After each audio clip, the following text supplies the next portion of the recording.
Get ready for Real Talk with Pasha B in 5, 4, 3, 2, 1.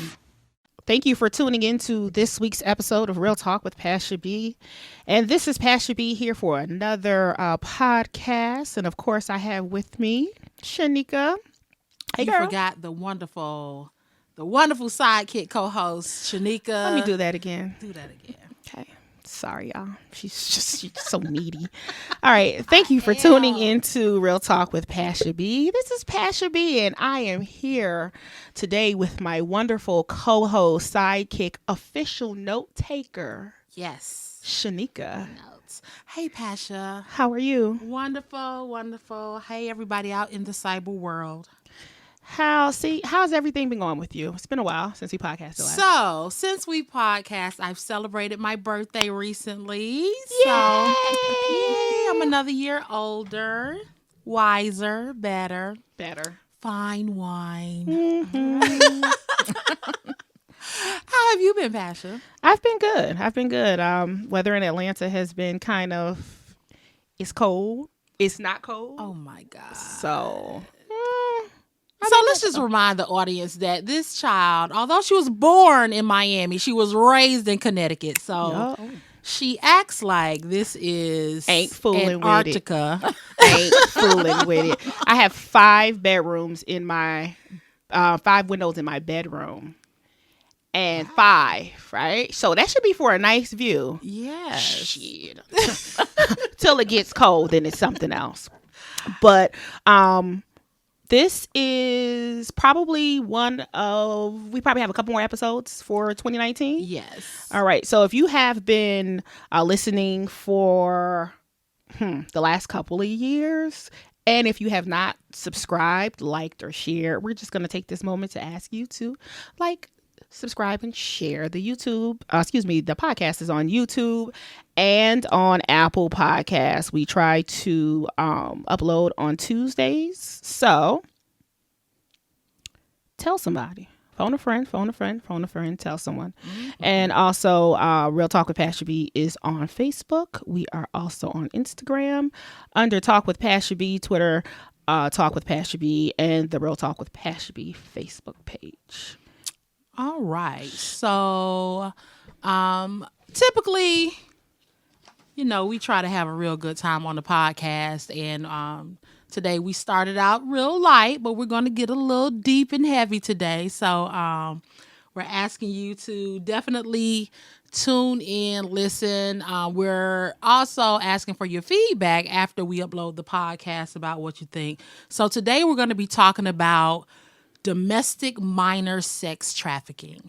And our guest today is Miss Jessica Frazier. She is the founder of Straight Street Life Center Incorporated. Miss Jessica, say hello to everybody. Hello, everybody. So glad to have you here. Thank you. In doing the research and preparing for this conversation, I can tell you it was overwhelming. Mm-hmm. It was really, really overwhelming in just how the range in which this topic touches, as far as nationally, internationally, age groups from, we're going to be talking about domestic minors, but from young children, infants. Like I was surprised, infants to adults, boys, because oftentimes when we have this conversation, the focus is on women and girls, but it seems like boys are becoming more and more of a target. So we're just going to flow, and honestly, we're going to ask you questions, and we're going to ask you to educate us and everybody out here on the whole industry. And it is an industry because there are millions of dollars here in Atlanta alone. Mm-hmm. I think the last statistic I pulled, it was like in 2007, it was a $290 million industry just here in Atlanta. Mm-hmm. So, and Atlanta's actually considered like a hub Right. or Yes. sex trafficking Right. and things of that nature. So where we are going about our day-to-day business, going shopping, going eating, me and Sheneka like to go eat, right? Okay. Mm-hmm. We never know what's going on around us. Right. And it is going on around us because most of our extracurricular activities are in the city. So we never know potentially what's going on around us or what's going on in other areas. As we talked before outside, before we got live. Gosh, Pasha. Before we got live on the podcast, we were talking about Kalen Road. Mm-hmm. Mm-hmm. And it's a lot of things that's going on that side of town as well. So I know Jessica has a foundation. Yes. How A and what? nonprofit organization. Right. And how did you Straight come Street up Life with that? Center. Mm-hmm. Well, I'm from Texas, so born and raised in Texas, and without me knowing, because there was no name for sex trafficking back then, I had been around it at a young age. Oh wow. Yes, wow. Especially when I came over here to realize what that was. Mm-hmm.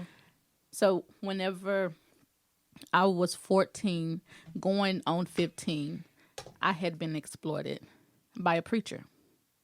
And again, there was no name for it, but how it's so subtle now, it was just as subtle back then, where he pulled up to our house pretending to be lost because he saw two young girls standing outside in the yard. You know, country girls love it outside. So we were just minding our business, my cousin and I. And his first question, one of his first questions was, "Is your daddy home?" Had you known him prior to No. this? Never Okay. seen him before in my life. And so just being naive, question went over my head. I'm just, no, my daddy don't live here. And Telling all the business. telling all of You know your mama told you don't speak to no strangers. Come on now. No, not so. And especially growing up in a small town in Texas, you know, everybody knew everybody. You driving and waving, you walking and waving, you know, just speaking. And so I went into the house, told my mama. She was like, "Tell him to come in." He came in, became fast family friends. He started coming over, taking my brothers out, like to baseball games, to McDonald's, to the movies. And eventually, on this timeline, he started taking me out, which I later learned within this relationship with him that he was never lost.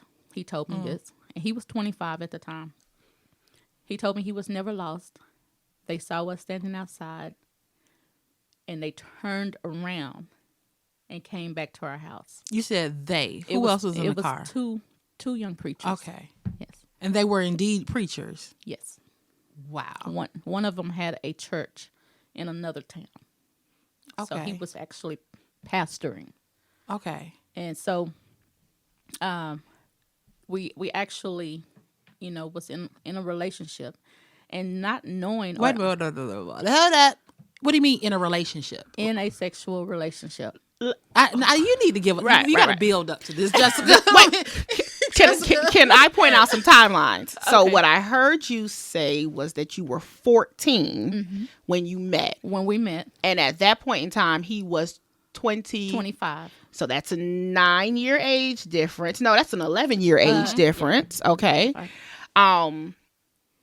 Fast track to or getting to know the family, and then you had a relationship. So at what point in time did you have a relationship with him? 15.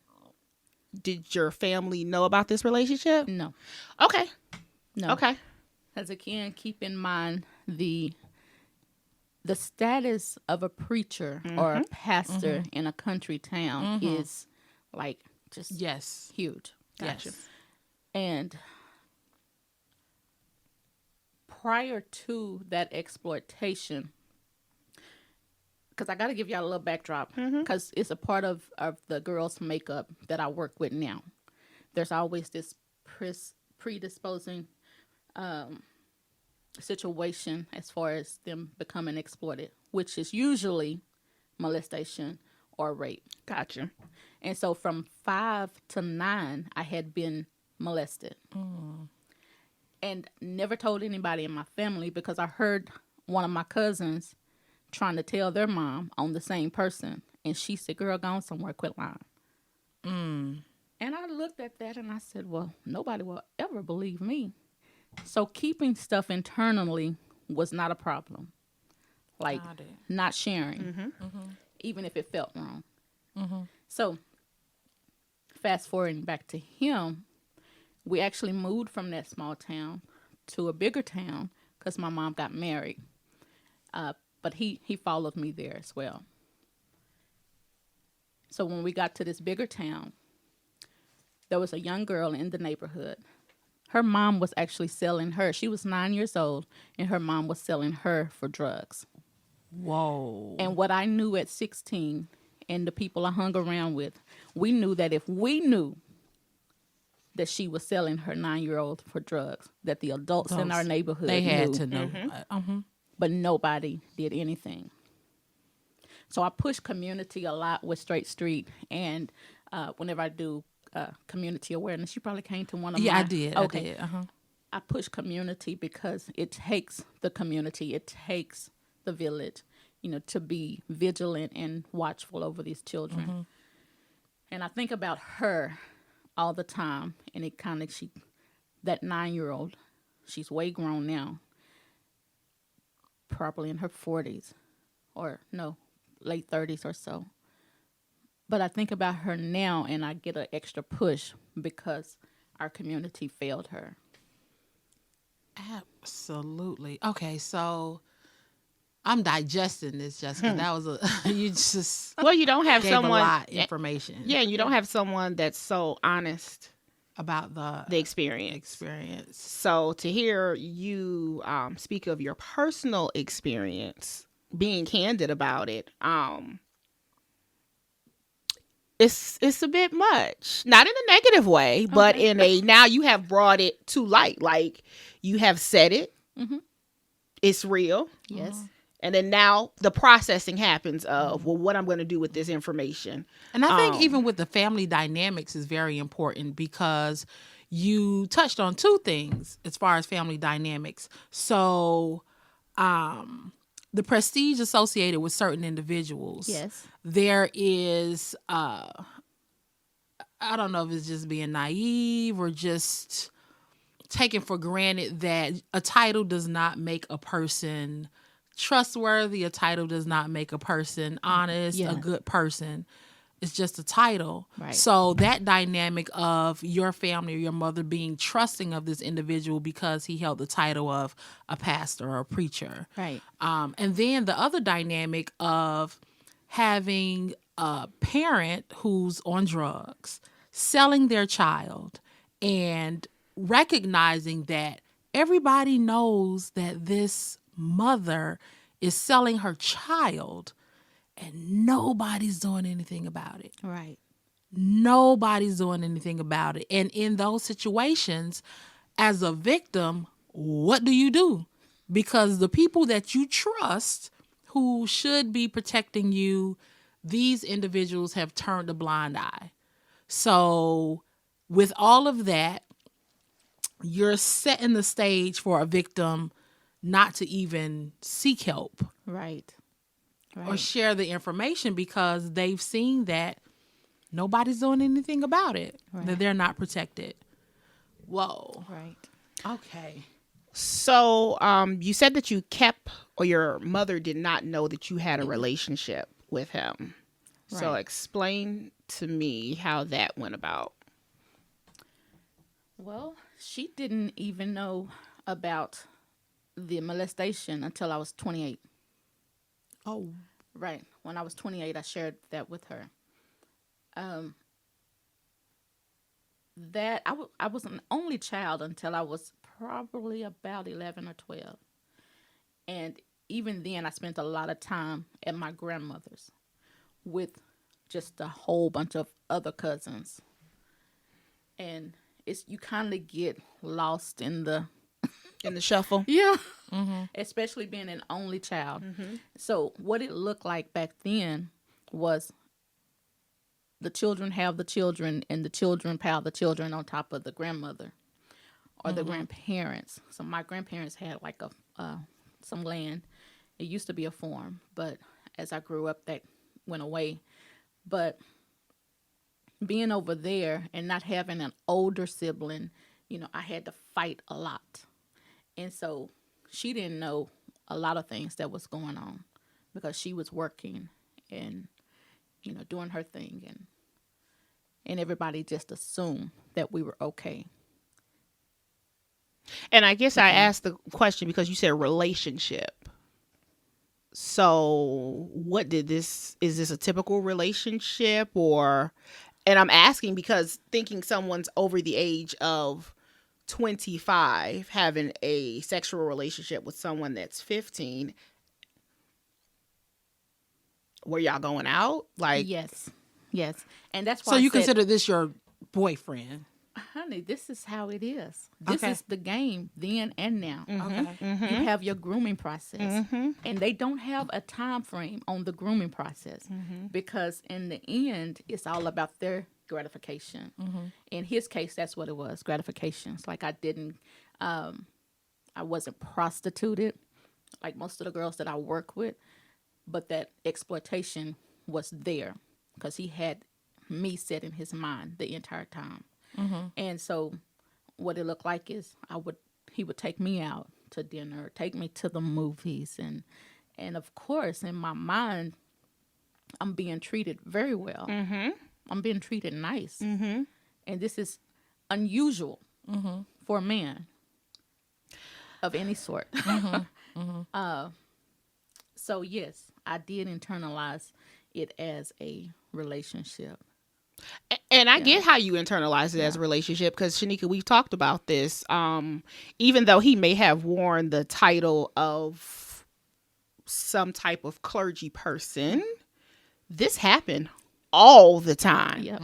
I remember growing up where, you had someone who was, whether it be in high school, any of the variables, 14, 15, 16, 17-year-old messing with someone who was in their 20s. So it's the same thing. Yeah.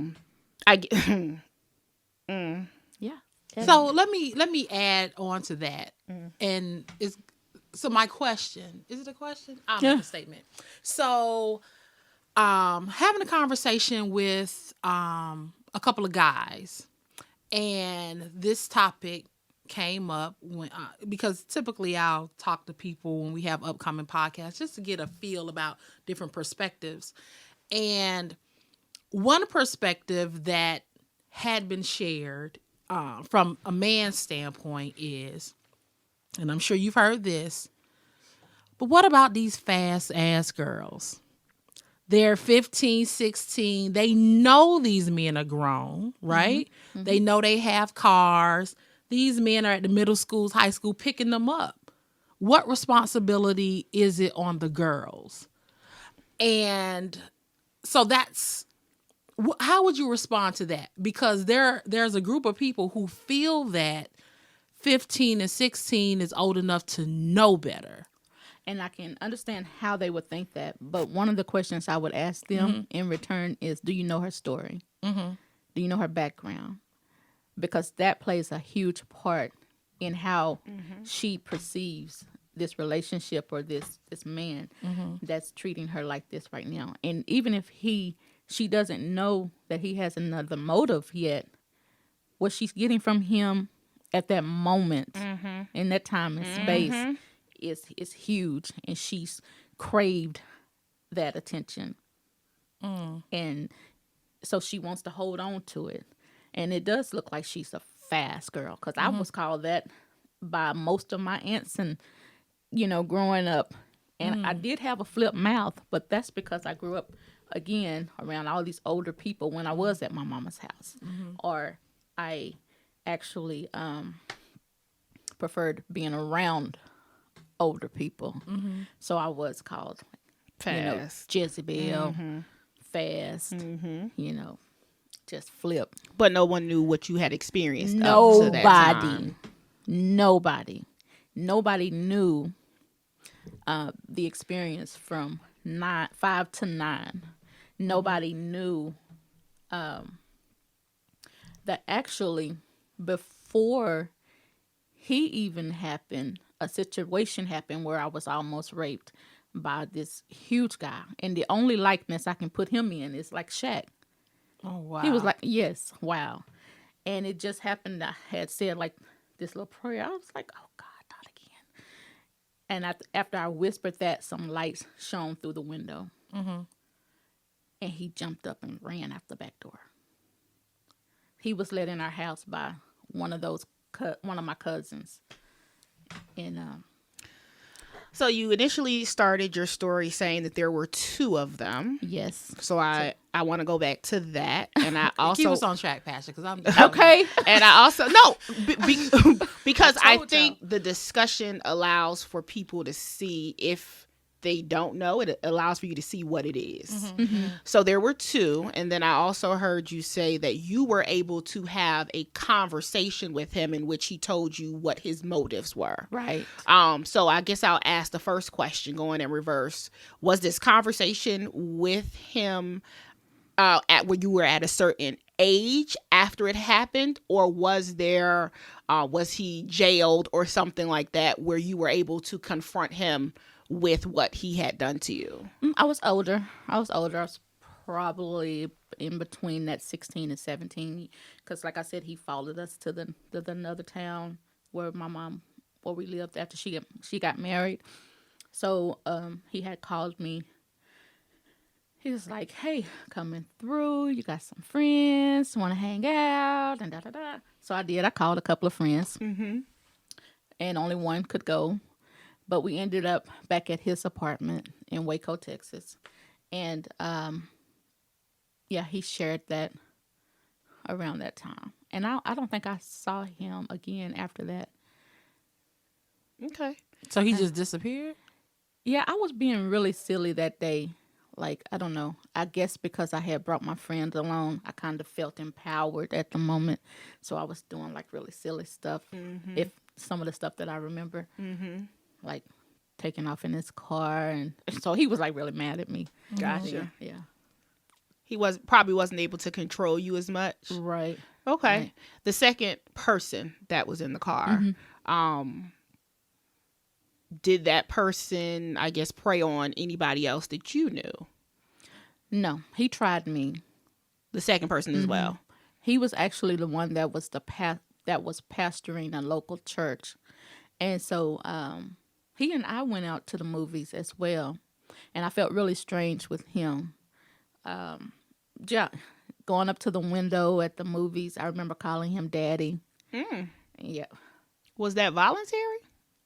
Yeah, I called him Daddy because I was kind of embarrassed. Got you. About being with him. Mm-hmm. You could just look at my face because I had this youthful face, like. You know. So you thought other people probably saw that there was an issue. You feel that, and I get that from my girls as well. Like they'll share something similar to that effect. You kind of feel like everybody's eyes are on you, and they're wondering, is that her daddy or is that her uncle? Like, why is this? You know. So I remember we got to the window. We went to see this movie, and I remember calling him Daddy at the window. But after the movie, and I'll never forget this because I remember thinking, I may not go to church or anything, but this man is crazy. Took me back to the house. They call it a parsonage or something like that, and it's always a house that's right next door to the church where the church is actually providing the home for the pastor. He took me there. Get out of town. Hold up. The church house? The house at Yes. The church house. Literally. And tried to have sex with me. And I remember no, stop, no, blah, blah, blah. And he called me out about the other one. And I think I had got upset by then. I'm like, if you don't take me home, I'm about to walk. And the other one is the other man. Yes. Oh, so was it one of those, well, you could do it with him, but you can't do it with me type situation? It was that. Ooh, okay. Yeah. Okay. So you did mention your girls, and of course, in a general perspective, tell us about those traits or maybe those past experiences that you said that your girls you see as a common denominator that would allow for them to believe Risk factors. risk factors. Yes. Okay. Yes, that's what it is. It's risk factors. And like I said, 98% of the youth that I work with had either been molested or raped prior to being exploited. And I usually tell people it's like we have this neon sign on our foreheads that say "Use me," and I don't know, but they usually on point whenever they, choose us or pick us out. So that's one thing. Having been molested or raped prior to the exploitation, usually not the most, flamboyant person in the crowd, maybe looking like a loner or something. You could just tell that she needs some attention, or she's not getting, much attention, and she could be pretty, really pretty, just beautiful or not, but she's not used to hearing it at all. So that in itself is something that catches attention of girls when somebody's like, "Oh my gosh, you're just so," when a man or a woman you're just so pretty. Let's see. Definitely not having a father figure around is one of the risk factors. It's so many, and You just described half the little and girls that's what I was just on about to Earth. say. One of the things that we try to tell people whenever we're doing presentations is just what she said. It doesn't mean that they are being exploited, but these are some things that you really have to heighten your attention about whenever you come across a young lady that you think might have any of these. That's why awareness is frontline strategy for me. Like, just talk to people, having mentors and stuff like that is very important with our young people. And I'm saying young people to include the boys as well, because it's not a new thing for boys to be exploited. It's not. It's just we're becoming more aware, because boys are not quickly to disclose that they've been sexually exploited. But there are so many men that prefer boys over girls. And so boys, just like young girls, are sought after, preferred. So a few years ago, it was the United Way. They put on this presentation about sex trafficking. And during that presentation, this back when they had Backpage. I think they've since shut down Backpage. Yes. But they had a researcher who was there, and he, put up the stats. And they placed an ad on Backpage for a little girl. It was like for a 12-year-old girl. And he had a map on the projector, and they showed you all the points in which people actually reached out to purchase this girl that they had put up. And I want to say they received about 200 hits in 90 minutes. They had it up for 90 minutes and received over 200 hits from across the United States for this little girl. Then they put one up for a little boy, same age, 12, 13 years old. They received more hits from the little boy across the U.S. Like, so I just wanted to put that out. So, there is a demand for little boys. But this is my question. And I may be jumping ahead of myself because my mind is just all over the place. One of the things that irritates me so much, Jessica, we always tell girls what they need to do. Don't do this. Watch yourself. You have to learn this, do this, be aware. What are we teaching these men and boys about how to interact with girls? Even with...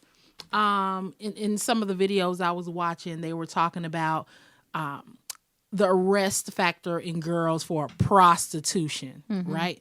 Why are we arresting the girls and not the pimps or the Johns or the people who are exploiting them? I guess my question is, what can we do to instill in young boys and men not to molest girls. How about that conversation? Instead of telling girls what not to do or how to avoid being caught up in that lifestyle. That's a good question. That's a hard question because most, and I kind of just gauge this from personal experience and then working with the population that I work with, is that most people that molest people have either like they've been introduced to porn or sex at an early age or had been molested themselves. Mm-hmm. And so it just becomes like a sickness. It's a choice, but it becomes like a sickness. Mm-hmm. And our society now being just over sexualized. Yes. Yes. It's like you really have to go back to the basics almost, back to the leave it to beaver days.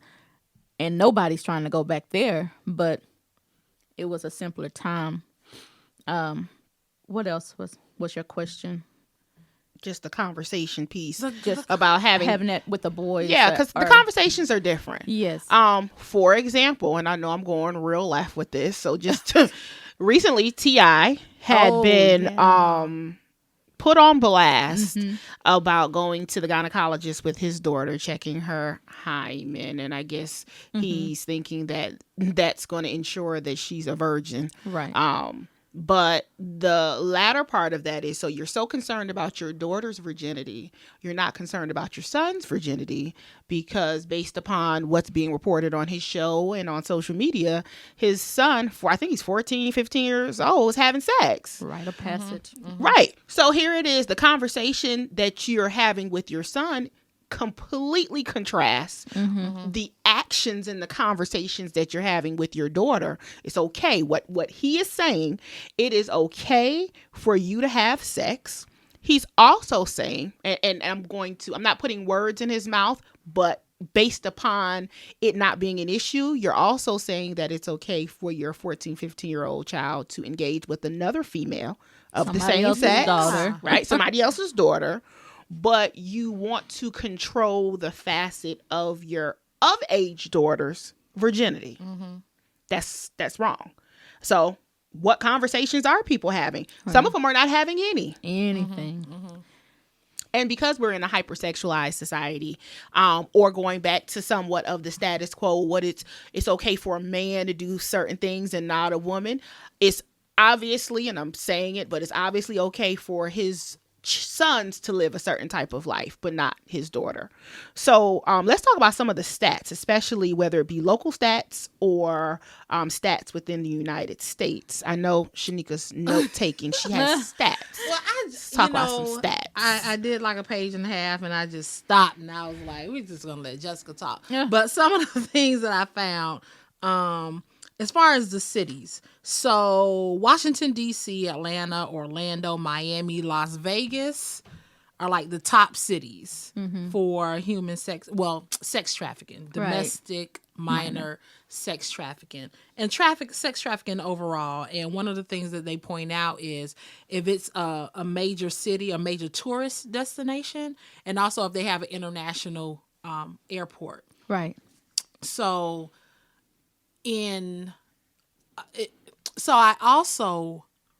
I think this was also in the United Way presentation. They were talking about how having an international airport in the city, major cities like Atlanta, Las Vegas, Orlando, Miami, they are primary destinations for conventions and conferences. For happenings. The happenings. Mm-hmm. And essentially what they said was, it's literally to the point where you can fly in for work on a work convention, check into your hotel. They will have a child in your hotel room. You, as the old folks say, do your business, go to your convention, and you out of town. So it's really difficult to even track down these people. Right. Because they're just in and out. Right. In and out. Right. Crazy. That's why the Johns are the least arrested in this industry. Mm-hmm. And before this trips me out every time I say it, but before 2000, the year 2000, girls were being arrested and charged with prostitution. Mm-hmm. Now, then in 2000, they came up with the Trafficking Victims Protection Act, which one of those things they came up with was the minors could no longer be charged with prostitution. Mm-hmm. And Georgia has added on to that this year. So in July, they passed Bill 158, which, made that a thing here, and then they added to it. Got it. Like, there has to be somewhere for these kids to go. They have to be treated like victims.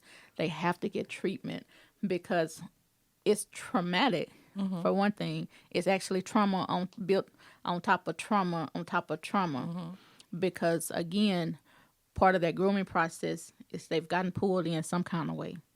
Because a lot of people that don't want to hear about it are still in their house thinking that everybody is kidnapped.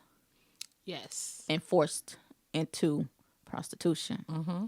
Whereas there are a very small amount, that are kidnapped and forced into prostitution. The majority is not. These people form relationships. They form relationships, and it doesn't matter how long it takes. But by the time they push the prostitution onto the girl is vested in this relationship.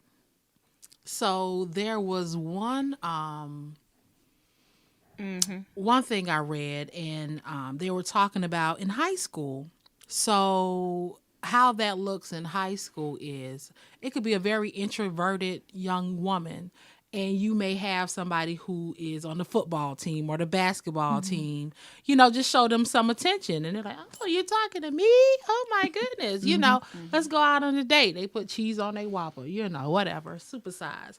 And they think they're in a relationship, and then it turns into, well, if you love me, you'll let my boy hit. Well, if you love me, you'll let the team hit, that type thing. And they're getting money for doing that. People are paying in high school. And it started out, to your point, with somebody just giving them attention, making them think, oh, we're in a relationship. We go together. And then after a while, it's, well, what you going to do for my boy? If you love me, you'll let my boy hit, and that turns into the exploitation part of sex trafficking. And it's actually a clinical terminology. It's called Stockholm Syndrome. Yes. In which the victim feels compassion, feels emotion for the person victimizing them. And again, they don't even identify that they're a victim anymore. So with the investing, the taking the time, the praying, because that's what it is. Right. You then will allow for someone, or at a certain period of time, that person won't even be able to identify that they're being victimized. And if something was to happen, this is one of the reasons why they don't want to tell when it comes to certain situations, because they now feel emotionally involved with that person, and they don't want to see anything happen to that person. So no, I'm not going to go tell on my boyfriend that's 10 years older than me. You know why? Because he loves me. Right. Y'all think it's wrong. Y'all want to put him in jail, but he loves me. Right. And no, that's not true. That's true. That's right. That's exactly what happens. So, I did a little bit of research. It's this nonprofit also in Atlanta called Youth Spark, and they actually did an executive summary back in 2015. And from the study that they did dealing with the male adolescents, one of the major things that they talked about was the majority of individuals who interacted with, and they did an ad, a 4-week ad, for males under the age of 18. So they said that interacted with the ad came from Metro Atlanta, outside of the perimeter, and about 1 in 6 individuals who interacted with the ad were geocoded to outside of the state of Georgia. So we talk about, or we think about the big cities, the metropolitan cities, where we think all the crime happens, and that's where all the action is. But it's actually people living in the suburbs, right, that come into the city, right, and commit those crimes. Yes, I've had girls from all over the state of Georgia, and I'm talking about counties I've never heard of prior to meeting this kid. Counties that might have 10 people in it. For some reason or another, this child is caught up. Like, I've had one young lady from this county. I still can't even think of this county that it's even real. But she was introduced to somebody, and them coming out this way to Atlanta is like, I don't know, Disney World, like, wow, the wow, big city. Wow. right, Atlanta, yes. And then they come out here and get introduced to some things, and actually, groomed for prostitution, and can't find their way back home for one reason or another. And if by some reason, because we've had some great interaction with FBI, GBI, and local police departments, where they might have been watching a certain area or something, or this kid just went into the store and stole something and got put in detention, and then at that point disclosed what's been going on. Because I've heard some girls say that they've gotten arrested on purpose. It was like a way out. Yeah. That's kind of like It that was a way of video escape. on Facebook where the young lady got snatched up on Candler. I guess they drugged her and, of course, told her she needed to do X, Y, and Z or they was going to kill her. And what she said was how she got saved was that there was a detective who happened to, she was able to make a phone call and there was like a detective in the area. So it was a luck up. It wasn't it wasn't one of those things where something necessarily, they were already investigating. And what she mentioned was that her parents put out a missing persons report. I saw that. So it seems like a lot of activity was already happening in this area, and they were already looking out in this area for this type of activity. So the missing persons, the Facebook posts, all the social media stuff kind of allowed for them to hone in on where she was, and she got saved within a certain period of time. She also said that when she got there, there was another young lady that was younger than her, and she didn't make it. Yeah, she died. Yeah. Oh, yeah, 15-year-old. Yes, I saw that. So we've actually had some one case, some high profile cases in the Fulton County area, because keep in mind, girls are coming from all over the state of Georgia. And so the stuff, the dynamics to the story looks different. This one was from Fayetteville. Beautiful family, mom and dad, beautiful girl, gorgeous. Met a friend, gave her something, kind of just, what is the word, tweaked, just had her just messed up in the mind. And so she was actually going home every night. He was bringing her home and then taking her out. But at some point decided to keep her in this little attic room. So he was feeding her, force feeding her drugs, taking pictures, pornographic pictures of her as advertisement. And I don't know how, because I went to the court cases with this young lady, but I don't know how they got, yes I do, she had got a hold of the phone, one of the phones, because there's different phones. There's like phones that they were using at that time that didn't have like any tracking Like the abilities. little burner phones that you throw away. Yes, and she was able to tell somebody where she was. But when they came in, they found her in the little attic room, drugged up. He was arrested. The day I took her to court in Fulton County, he got life in prison for all of the different counts, like kidnapping, a minor, the drugs. He actually, raped and sodomized her. The pornographic pictures. That's like, whoa, that's a felony now. And so he ended up with life for this kid. But her family dynamics is, like I said, 2-parent home, beautiful people. Mom, She wouldn't good be job. Dad, good job. right. You know, she got caught up with Would some. would she had did she have any of those risk factors that we talked about before? No. No. Gotcha. No. And she was the youngest of 3, very spoiled from everybody. You know, the 2 older siblings and her parents, the only kid at home. So she might have had like that little loner side, the attention. the attention. So with for her, I can kind of see that. But and being a model was one of her aspirations. So you know, she could have easily been drawn in with something like that. Gotcha. Make you a star. Uh-huh. Wow. Kind of So do you have any stats in regards to the prosecution rates for the people who get arrested, not the girls? The pimps. Yeah. No, Okay. no, I don't. There are some people that might be looking into that, like Polaris is POLARIS.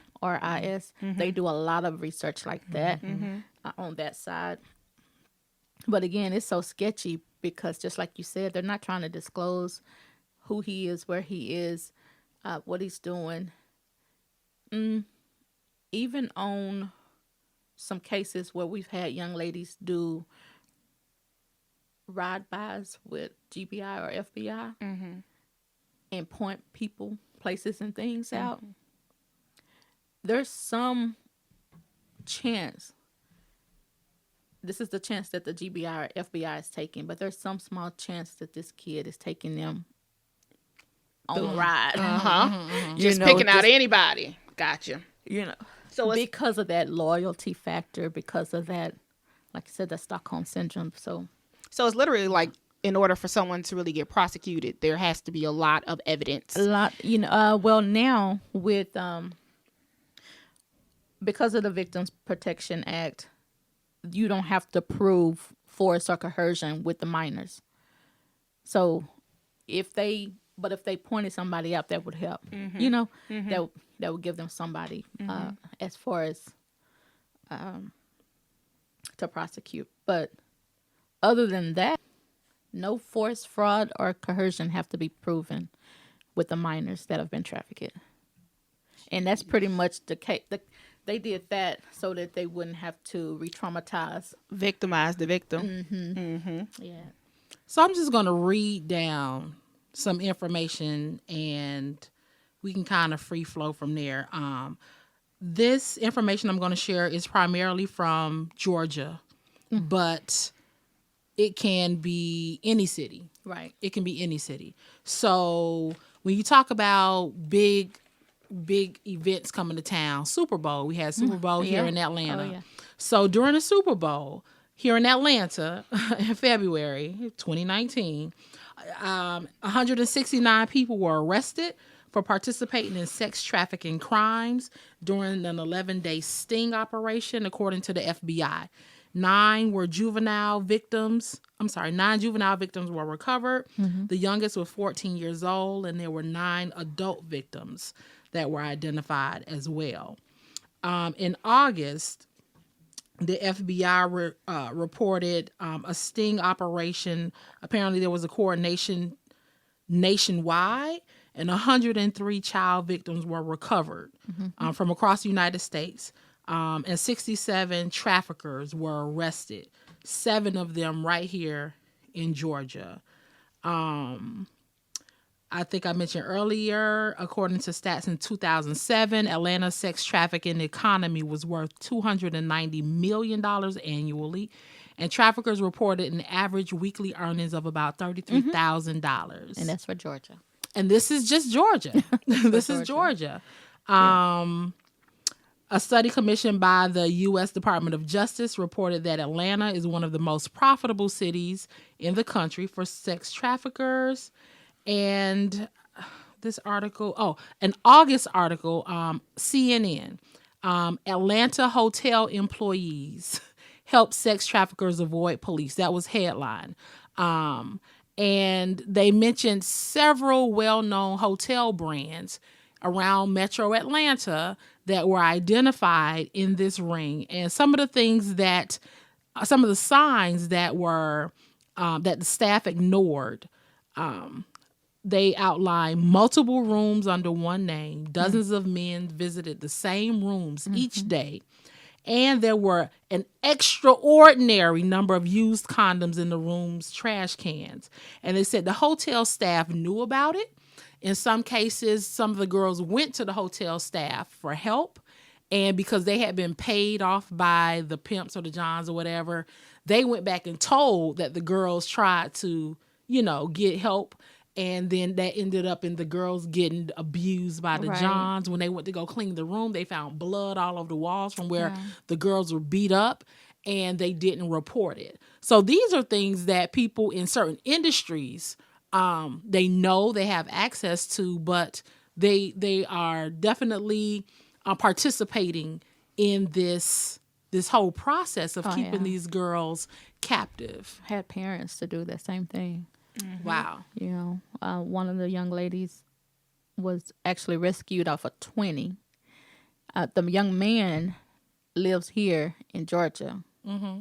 And he's in prison now too, but he lived here in Georgia, and he would take girls from Atlanta to Louisiana to Dallas, Texas. So he's staying along this I-20 route. And one of the young ladies is actually from Alabama. So she got away and made it home. And her mom disclosed where she was. So to him? To him. He picked her up at her mom's house, beat her, raped her, sodomized her, and was on his way back to Georgia with her when he got pulled over. For something else. Busted tail light. Wow. Highway patrol. Yep. And cause I think she came to us probably like 3:00 in the morning, and she disclosed to the officer, cause he had marijuana in the car as well, and he told her to tell him, the officer, that it was his. And so the officer pulled her out to the back, and he just asked her the right questions, and that's how she got rescued. So I have a question. Oh, and FBI did prosecute mom. They went after her. Was she on drugs, the mom? I don't know, but we were setting up a visitation for this woman to come, and I was like, Lord Jesus. We were actually preparing to. How old was the young lady? She was 16, because she graduated the program and went into college. So she was with us for about a year. So she might have been 16 or 17. And after Sheneka's question, we want to talk about your program. Okay. Yeah. So is sex trafficking up to and including kids getting snatched? Is it more prevalent now, or is it just more awareness around it now? More awareness surrounding it because now. A lot of people, this is a conversation as well. Social media has highlighted a lot of things going on, but at the same time, we know kids been going missing for a long time. Right. So, people often wonder, is it more prevalent now, or are we just hearing about it more because of social media? Hearing about it more, because like I said, it's been going on for years, and they've been making money off of children for decades, centuries. Yes, just it's been happening. But now, like you said, the social media, the age of the cell phone, technology increasing, and it makes it awareness. Easier too, right? Because now they can advertise. Oh, definitely advertise. Like one of the things that I can't stand is Craigslist. I don't know why they didn't take that down before Backpage, because they were being so slick on Craigslist. They had like code words for the children on Craigslist, and so I guess that's how they got away with it. But So you're not even supposed to advertise massages and stuff like that on Craigslist, but because they were selling kids through that. But it's definitely because of the technology and stuff that a lot more people are seeing it, whether they want to or not. Or not. Because a lot of people were perfectly okay with not knowing about it because in their mind it wasn't happening in their neighborhoods or to their kids, so it didn't exist. But the thing is, it is. So It even is. when I was just going through YouTube watching videos, small towns, like you said, that's how you were just introduced in a small town. They had a whole show about Nebraska, and I'm thinking, what's going on in Nebraska? Yeah. There's a whole 30-minute documentary about sex trafficking and exploitation in Nebraska. To Pasha's point, it's happening in the suburbs. When I attended the presentation that the United Way hosted, they gave the profile. Now, typical, but anybody could fit that description. But it was like middle-aged, married. You're talking about the Johns. The buyers. The buyers, yes. Middle-aged, married, typically Caucasian white men or whatever, lived in suburbs. They're the ones who's out here buying children or just tail, period. But just buying it, So it's, again, we are referencing Atlanta because we're here, but this is it's international. Yes. International. Worldwide, it's $1 billion industry. Yes. Billion-dollar industry worldwide. The fact that somebody can make $33,000 a month off of children is just enough to make me want to just run through the whole city. But I'm just one person, and my focus right now pretty much is on the children because I know what it takes to help them get, become better or do better, be healthy, healthier. And I know Pasha said we're going to ask you, and go ahead and tell us about your organization, and then I have a question about organizations. Okay. So tell us more specifically what resources you all offer, when you start your organization, what made you start your organization. Just give us more detail. So God gave me the vision for Straight Street when I was still living in Texas. He gave me the name, and I went to the scripture, and I was like, okay. So it's like it's in Acts 9, I believe. When Saul became Paul, he was on the road to Damascus and he had that experience with Jesus, but then he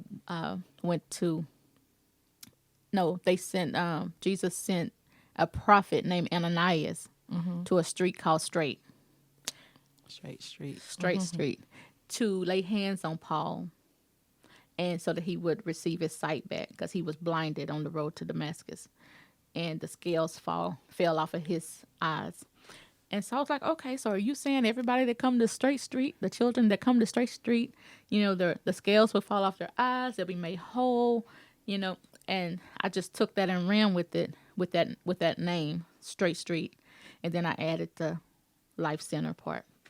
Had no idea the population I was going to serve when I was still in Texas. I thought I was just going to be helping troubled girls, teens. And then God told me to come to Georgia in 2004. So I came January 2005. Started working in the detention center, Paulding RYDC in Dallas, Georgia. And I really didn't want to go there. I was tired of working with adolescents. I was over working with adolescents. And God said, go, because I want to teach you compassion. Because I worked with them in Texas, but couldn't stand them.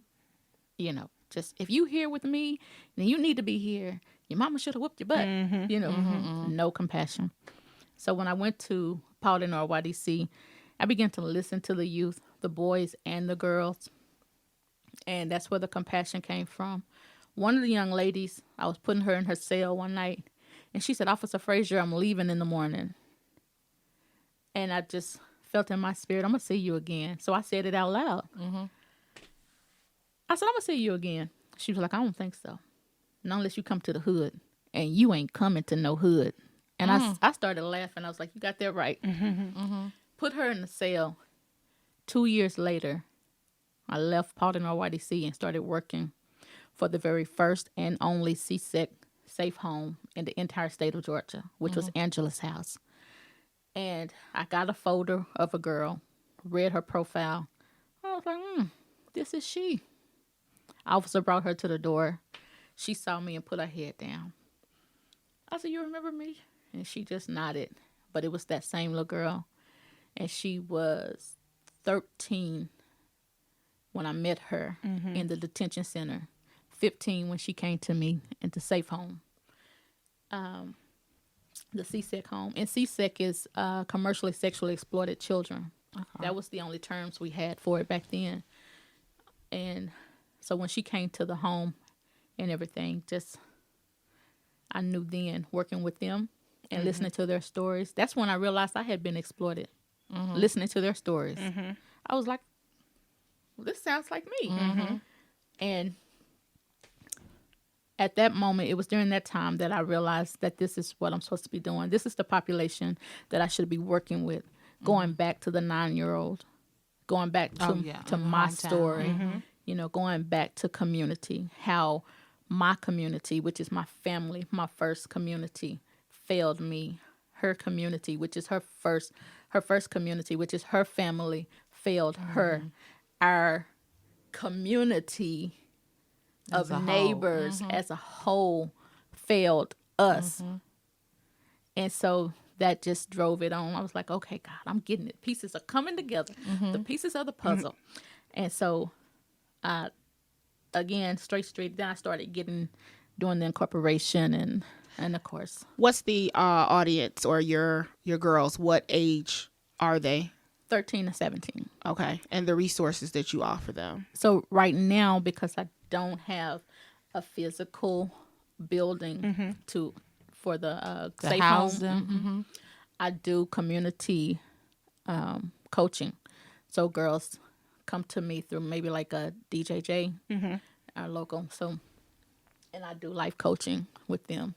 Okay. Just to help them, stay home. Gotcha. If that's possible. And if I see they need more, then I reach out to their PO or, defects worker. And then we try to get them into a placement, which are very few in Georgia. Okay. So my question is, you mentioned your girls. What about the boys? What resources are available for boys? Again, they are not so quick to disclose that they've been sexually exploited. And right now, we are not doing too well with our LGBTQ plus. Yes. Plus. Yes. Plus. We're not doing too good with that community, and they're all in it. Yeah. So one of the stats I have is homeless youth, and it said 40% make up the LGBT community make up 40% of homeless youth. And that is a target market for traffickers. And predominantly like survival sex with this group. And so, again, you're not, in your mind, you're making a choice if it happens to go down like that. Or even if they are groomed into it, it's just a whole lot of confusion in the mind, in their being about what happened to them, why it happened to them. And so, with boys, it's just really hard right now. But one of the long-term goals for Straight Street is to eventually open up a home for that population of boys and deal with and really just love on that community. I really don't understand it a lot. I started last year studying the LGBT community, the youth, the adolescents, and actually work with some right now. So I'm still learning, but we're gonna do something. Straight Street on the Straight Street side. Okay. Awesome. So I know Jessica has a book currently out. It's been out for a while. Last year, Letters to Miss Jessica. How can someone? Well, tell us a little bit about the book, and how could someone purchase the book if they're interested in purchasing the book? Well, I was just sharing some stories with a friend, and she kind of just challenged me to, do a little book, and I'm like, whatever. And it's actually my second published book, but I threw it together. Okay. It's self-published. It's Letters to Miss Jessica. You can find it on Amazon or reach out to me through our website, and the website is www.sslifecenter.org. And my information is on the website as well, and I can get the book to you Okay. a lot quicker and less expensive than Amazon. And this book, it says it's from DMST survivors, and these letters span over 15 years, Yes. and they're written by girls that survived domestic minor sex trafficking in Georgia. Right.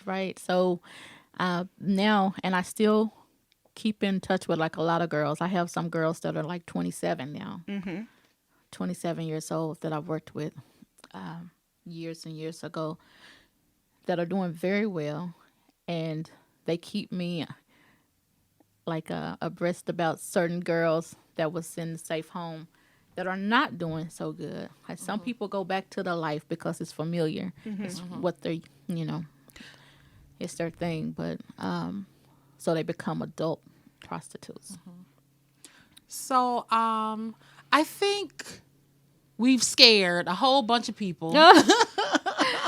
So as we wrap up, can you tell us, I guess, some of the conversations we should have with the youth, some of the things we should look out for? I know we mentioned some risk factors, but how do we empower young people and kind of strengthen that sense of discernment, That's good. judgment, Yep. decision? Like how do we do all of that? Definitely by giving them scenarios and just talking to them about it. I'm telling you guys, 21st century people are still trying to keep their kids in the dark, but their kids could educate them on a lot of stuff. And so what you want is you want knowledgeable people to educate the kids on some things, not them getting it from Their friends. Or out on the street. which some of their friends are pulling them into the life. So awareness and being straight with kids. We got stuck in the 80s on stranger danger and, don't talk to strangers or da-da-da-da-da. Listen, I tell my children. It's not always the stranger. It's not. And so what I told my children, I got two biological girls and then my son. It's in the middle. And then I adopted the youngest at 15.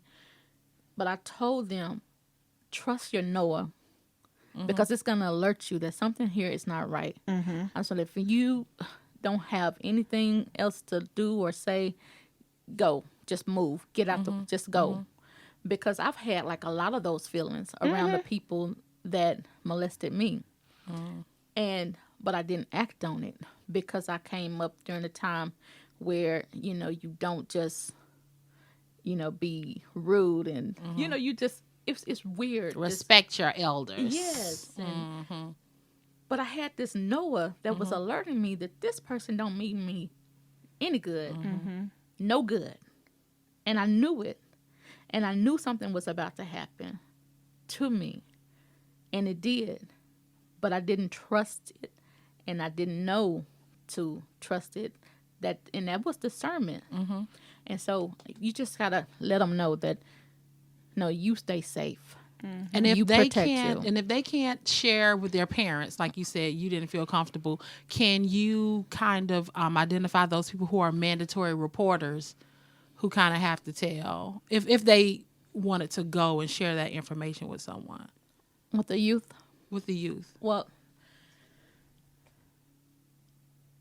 as far as I'm concerned, everybody is a mandated reporter. Okay. But a youth has at least one somebody that they trust that they can go to. That person has to know enough to make a phone call. Not, they don't have to have all the facts. Like, you don't have to know everything. But you do have to turn it in or call somebody. You have to say something. Say something. You're to right. somebody. To somebody. You know, let them figure out the rest. But you get this child somewhere safe. Don't let them return to wherever, you know, because we've sent a lot of kids home. I'm talking about over the years, not me, just society. You Send know, them back right have to sent it. them home, and they either came up dead or they were beat half to death before they were removed from the situation. So definitely, that one, if they have one somebody, just listen to them. Don't judge them. Don't be trying to. But I know your mom. Your mom would never do. I know your dad. I know, or I know Mr. John down the street. He would. Pastor would never do that. Right. Don't do that. Just listen and act. And if someone, let's say a listener didn't quite know what to do but wanted to refer someone to you, they wanted to get in contact with you, whether it be to ask questions, to refer someone who was struggling, having help, or wanted to provide you with some resources, what would be the best way for someone listening to the podcast to get with you? Well, definitely visit our website. I have a form on there for speaking or just referral. And again, it's Straight Street. It's sslifecenter.org for the website. And you could email me at info.sslifecenter.org. Info at Okay. sslifecenter.org. And yeah, we're on Facebook. We have a Facebook page. And What's your Facebook page? is SS Life Center. Okay. So, you know, and I think that's our Instagram as well. Okay. So, All right. SS Life Center. All right, Jessica, thank you very much for coming to talk to us today about this very important topic. I heard the community. My takeaway, we always try to have takeaways.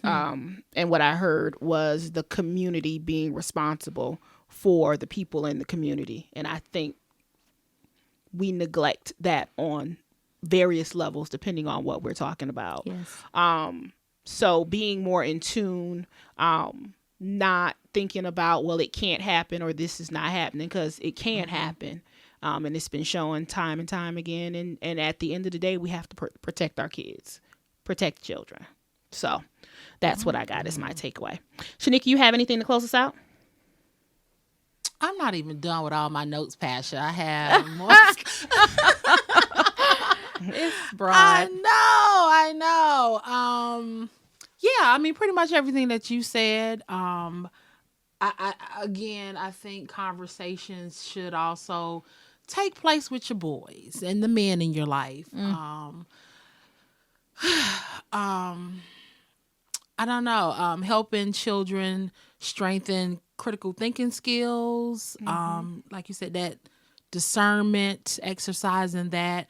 Just having the conversations, because usually conversations of this nature are not discussed at all. So, yeah. So if a child were to encounter a situation where they were being groomed or exploited, they might not feel so comfortable because that